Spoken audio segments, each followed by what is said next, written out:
एक समय की बात है, एक ब्राह्मण दंपत्ति की कोई संतान नहीं थी, जिस कारण वह बेहद दुखी थे। एक समय ब्राह्मण वन में हनुमान जी की पूजा के लिए गया। वहां उसने पूजा के साथ महावीर जी से एक पुत्र की कामना की। घर पर उसकी स्त्री भी पुत्र की प्राप्ति के लिए मंगलवार का व्रत करती थी। वह मंगलवार के दिन व्रत के अंत में हनुमान जी को भोग लगाकर ही भोजन करती थी। एक बार व्रत के दिन ब्राह्मणी ना भोजन बना पाई और ना ही हनुमान जी को भोग लगा सकी।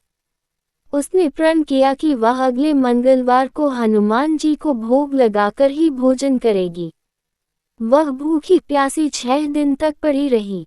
मंगलवार के दिन वह बेहोश हो गई। हनुमान जी उसकी निष्ठा और लगन को देखकर प्रसन्न हुए। उन्होंने आशीर्वाद स्वरूप ब्राह्मणी को एक पुत्र दिया और कहा कि ये तुम्हारी बहुत सेवा करेगा।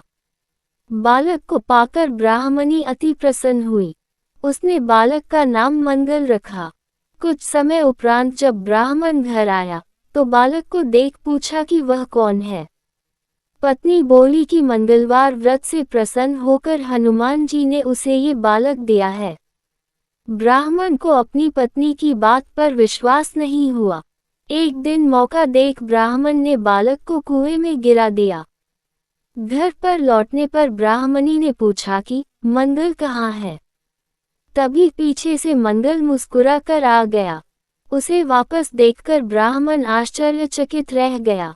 रात को हनुमान जी ने उसे सपने में दर्शन दिए और बताया कि ये पुत्र उसे उन्होंने ही दिया है। ब्राह्मण सत्य जानकर बहुत खुश हुआ।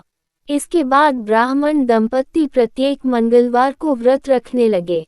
जो मनुष्य मंगलवार व्रत कथा को पढ़ता या सुनता है और नियम से व्रत रखता है, उसे हनुमान जी की कृपा से सब कष्ट दूर होकर सर्व सुख प्राप्त होता है और हनुमान जी की दया के पात्र बनते हैं।